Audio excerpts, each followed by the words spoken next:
Well, I see you've made it to the class site now, so I thought I'd take a few minutes to go over some of the basics of how it works and how you learn college algebra online in this kind of environment.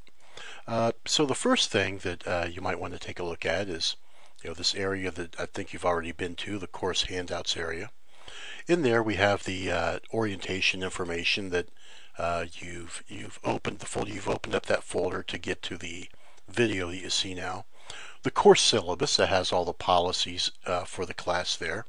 The academic calendar has all the dates of the deadlines of the online homework assignments and the deadlines to take the test, so you want to refer to that.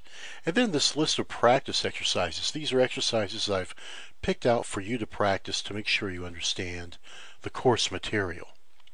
Now everything in the course is broken down into a module, and there's one module per week that we cover, and that corresponds to either 3 or 4 sections in the text. So on the first week we're covering module 1. So let's take a look at that. I'll open up that module, and we're covering these first 3 sections for module 1. And I'll open up section 1.3 on complex numbers here, so you can see what these modules look like. So inside each section is the ebook. I'll show you that in just a minute. A reading assessment homework. Those are quick exercises to make sure you understand the concepts that are in the course. And then the practice exercises. Let me show you those real quick. These exercises correspond to that list of practice exercises that I showed you. Let's take a look at those.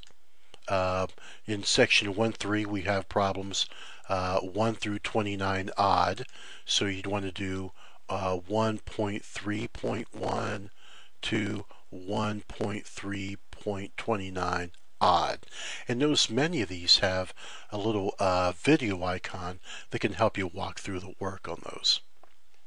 Now, so that's the modules, and you can also access the same content through the ebook link. Now, let's take a minute to take a look at the ebook here. And I went ahead and opened up the ebook to section 1.3, the one we were talking about. And so you can see here that on the left-hand side, the folders are broken down by chapter and then by section. And to navigate, we simply hit the right button that's up here in the upper left corner to go to the next page, and then we can go to the previous page by hitting the back button. Now you don't have to scroll down. Notice here each page corresponds to a single screen that you can see, so you don't have to worry about scrolling up and down. Now, in this, one thing that's nice to begin each section is they go over things we need to know, the components from algebra that we need to know for the current section. For example, for complex numbers in section 1.3, we need to know how to simplify radicals. That's covered in section R3. If you click on that link, that'll take you back to that review section, and you can review working on radicals. You can try some problems yourself by clicking this You Try It icon. And you can also go through an interactive video that has some video link and also some exercises that you can click on to make sure you have the idea. So let's get back to the section here we were talking about, section 1.3. Now notice here it really kind of looks like a standard textbook. You can simply read through, and if you're not sure, you can also click on the lecture video link, and this will cover the first objective, so to speak, on the imaginary unit. Let's take a quick look at that so you can kind of get a feel for it.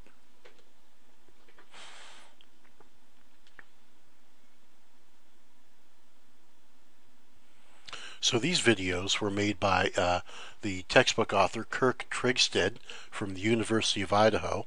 Everything is made especially for an online college algebra course.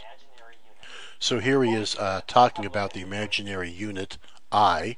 So notice everything is kind of handwritten, so it's kind of done the same way you would do it. There's also a captioning idea down here on the bottom, so you can follow along and read the text as it's been given. Any non-zero real number squared is always going to be positive, right? If we take a negative number and square. So you can kind of think of it as kind of a personal tutoring session as you go along. And so let's just kind of go through. I want to show you just one more part of what these look like. Also notice here, many times when you do an exercise, at the end there's one of these U triad exercises where you can get into the exercise sets and try something that you make sure you have the idea. So notice how it works. You can simply put in the answer.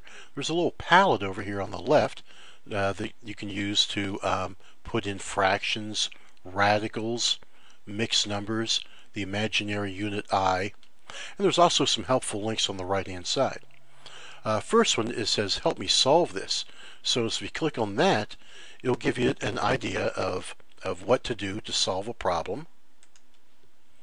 And notice here, if you still need help, you can hit continue and it'll walk you through some easy examples so you can get the idea.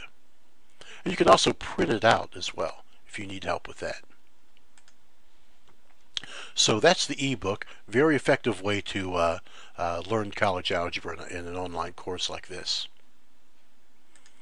Now back to the main screen. You'll also need to turn in online homework, and you'll find it right here in the homework link. And if you look on the academic calendar, all the deadlines for the homework you'll find there. And if all we have to do is click on the homework link, and I'll go ahead and scroll down here and you'll see it all at the bottom. So notice here, here's the module 1 homework, and it goes all the way down to module 15, the last one. So you have these homework questions to submit every week for the course, in addition to the tests that you take on campus. And one more thing I wanted to talk about on that, if you go to the class handouts area, there'll always be a folder here to be a preparation folder that you'll see about a week and a half before the test, that will have a study guide and a sample test, so you can see what kind of material is going to be covered, and what the test questions would look like, in terms of style and so forth. One more thing I wanted to show you is the tools for success. If you're new to the graphing calculator, there's this graphing calculator tutorial that has step-by-step keystrokes that's very nice to use. And also I'll be supplementing many of the calculator things with math casts of my own, some screencasting for that. So that's an overview of how the class works. So you just want to make sure you check the weekly announcements, make sure you cover everything in each section, do the practice exercises, and then complete the online homework.